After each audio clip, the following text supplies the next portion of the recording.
मध्य प्रदेश के टीकमगढ़ के कलेक्टर अचानक जिला अस्पताल का दौरा करने पहुंच गए। इस दौरान उन्हें मरीजों को दिए जा रहे खाने में कई गड़बड़ियां मिली। इसकी वजह से वो भड़क गए और उन्होंने वहां मौजूद कर्मचारियों से सवाल जवाब करने शुरू कर दिए।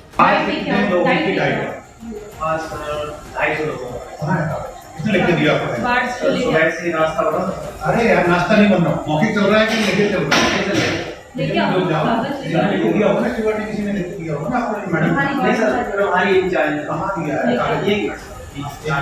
टीकमगढ़ के कलेक्टर के मुताबिक जिला अस्पताल में भर्ती मरीजों को पर्याप्त खाना नहीं दिया जा रहा था, यानी दिन भर में मरीजों को जितना खाना मिलना चाहिए उन्हें नहीं मिल रहा था।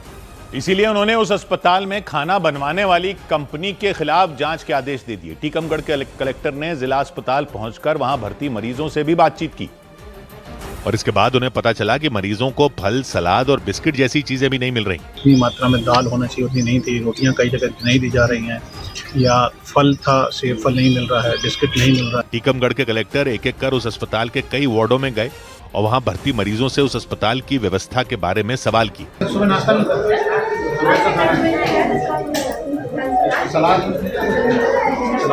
इसके बाद वो उस अस्पताल में मौजूद रसोई में भी गए। वहां उन्होंने मरीजों को दिया जाने वाला खाना खुद चखा, क्योंकि उन्हें उस अस्पताल में बन रहे खाने को लेकर कई शिकायतें मिली थी। टीकमगढ़ के कलेक्टर के मुताबिक मरीजों के लिए खाने का जो मेन्यू तैयार किया गया उन्हें उस हिसाब से खाना ही नहीं दिया जा रहा और इसीलिए उस अस्पताल में भर्ती मरीज बार बार वहां के खाने की शिकायत कर रहे थे।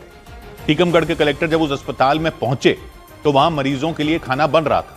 उन्हें पता चला वहां करीब 300 मरीजों का खाना बनाया जा रहा है, लेकिन जब उन्होंने दाल की मात्रा देखी तो वो दंग रह गए, क्योंकि वहां 300 मरीजों के लिए सिर्फ 1 किलो दाल बन रही थी। इसके अलावा रोटियां भी काफी कम नजर आई।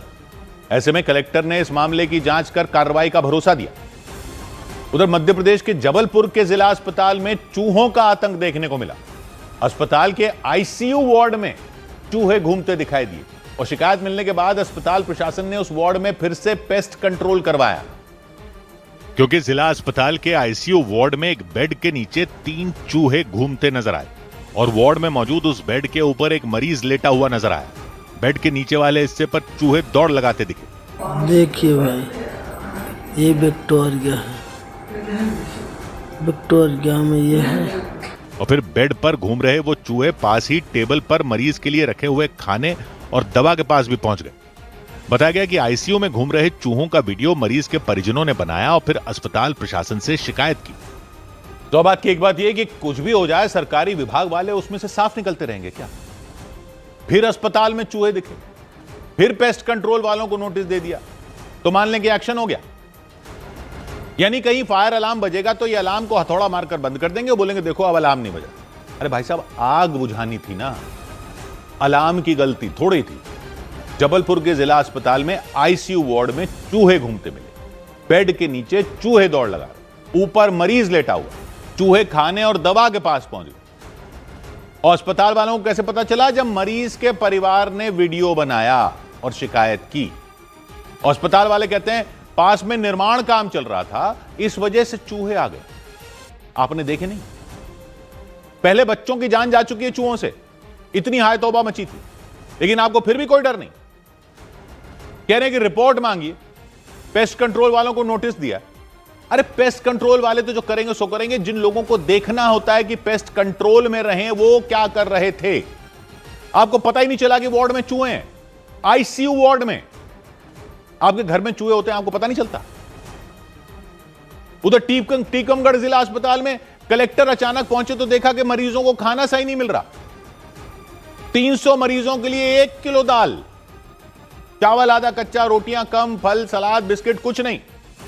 यानी वही सरकारी कहानी की कागजों में काम पूरा, मेन्यू में सब था, खाने में नहीं। कलेक्टर ने खुद चखा और भड़क गए। फूड कंपनी पर जांच के आदेश दे दिए। लेकिन क्या अधिकारियों को पता नहीं था खाना चेक कौन करता है? कलेक्टर आकर देखेंगे तब पता चलेगा कि खाने में क्या दिया जा रहा है। मरीज वीडियो बनाएंगे तब पता चलेगा कि आईसीयू में चूहे हैं। ये चूहे इन अधिकारियों के दफ्तर में क्यों नहीं मिलते? ये खाना ये लोग क्यों नहीं खाते पाए जाते? इनको खिलाओ ना यही रोज, और इनके यहां छोड़ो ये चूहे। Food company, pest control company, इस सब से नहीं होगा। इनका इलाज करो तो अस्पतालों का इलाज अपने आप हो जाएगा। 100 बात की एक बात, उधर गुजरात के वडोदरा में एक धार्मिक स्थल की खुदाई के दौरान बम मिलने से अफरा तफरी मच गई। गुजरात के वडोदरा में एक धार्मिक स्थल के नजदीक चल रही खुदाई के दौरान बम मिलने से हड़कंप मच गया। पुलिस के मुताबिक ये बम 40 साल पुराना हो सकता है। हालांकि लोगों ने आशंका जताई कि किसी ने जानबूझकर उसे वहां रखा था। हरियाणा के नूह में उस वक्त बवाल हो गया जब एक कार्यक्रम के दौरान महिला डांसर से एक युवक ने बदसलूकी कर दी। इसके बाद वहां मौजूद लोगों ने उस युवक को पकड़ लिया और फिर लाठियों से उसकी बेरहमी से पिटाई कर दी। इस घटना की वजह से कार्यक्रम में काफी देर तक हंगामा होता रहा। मुंबई के बांद्रा वर्ली सी लिंक पर 250 किलोमीटर प्रति घंटा की रफ्तार से कार चलाने के आरोप में वर्ली थाने में एक केस दर्ज कर दिया गया। पुलिस ने तेज रफ्तार में कार दौड़ाने वाले आरोपी फैज एडनवाला का पता लगाया और उनकी कार को जब्त कर लिया। उधर उत्तर प्रदेश के संभल में एक बच्ची की अपील के बाद बिजली विभाग ने कई साल पुराने हाई टेंशन तार हटा दिए। जानकारी के मुताबिक वो तार पिछले 15 साल से उस बच्ची के मकान के ऊपर लगे हुए थे। इसकी वजह से पूरा परिवार परेशान था और इसीलिए उस बच्ची ने वीडियो बनाकर संभल के डीएम से वो तार हटवाने की मांग की। डीएम सर संभल, हमारे ये तार हटवा दो, इसकी वजह से हमें बहुत परेशानी होती है। इसकी वजह से ही हम अपना घर ऊपर नहीं बना पा रहे हैं। ये लाइन पिछले 15 सालों से बंद है। Please DM doctor Rajendra Peshiya ji हमारा ये तार हटवाने की कृपा करें। उस बच्ची के साथ उसकी छोटी बहन भी वीडियो में नजर आई। उन दोनों ने हाथ जोड़कर डीएम से अपील की और इस वीडियो के वायरल होते ही संभल के डीएम एक्शन में आ गए। उन्होंने बिजली विभाग को तुरंत उस मकान के ऊपर लगा हाई टेंशन तार हटाने के निर्देश दे दिए और इसके बाद आखिरकार उस बच्ची के मकान की छत पर लगे वो हाई टेंशन तार हट गए। इसके लिए उस बच्ची ने डीएम को धन्यवाद भी दिया। जो हम दोनों ने वीडियो बनाई थी तार हटवाने के लिए, आज वो लाइन हट चुकी है। थैंक यू डीएम सर एवं संभल पुलिस एवं बिजली विभाग। बताया गया कि हाई टेंशन तार की वजह से वो पूरा परिवार परेशान था। वो उस छत पर कुछ निर्माण करवाना चाहते थे लेकिन उन तारों की वजह से वो नहीं हो पाया। इसके अलावा छत के बीचों बीच लगे तारों की वजह से बच्चे भी वहां खेल नहीं पा रहे थे। उधर उत्तर प्रदेश के मेरठ और मुजफ्फरनगर समेत 22 जिलों में हाई कोर्ट की बेंच बनाने की मांग को लेकर वकीलों ने प्रदर्शन किया। प्रदर्शन के दौरान बाजार बंद करवा दिए गए, पेट्रोल पंप, स्कूल, कॉलेज तक बंद करा दिए गए और बाजार बंद के बीच मेरठ के बेगमपुल इलाके में वकीलों ने जमकर प्रदर्शन किया। वहां चौराहे पर इकट्ठा हुए वकीलों ने लगातार नारेबाजी की। इस दौरान व्यापारियों ने भी बंद का समर्थन किया। पश्चिमी उत्तर प्रदेश में हाई कोर्ट की बेंच बनवाने की मांग को लेकर शहर के प्रमुख बाजारों को व्यापारियों ने खुद ही बंद कर दिया।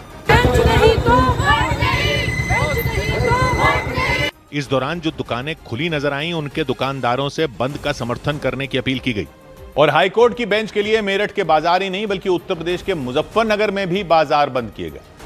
जगह जगह चक्का जाम करके प्रदर्शन किया गया और इस मांग को पूरा करवाने के लिए व्यापारियों ने भी वकीलों का जोरदार समर्थन किया।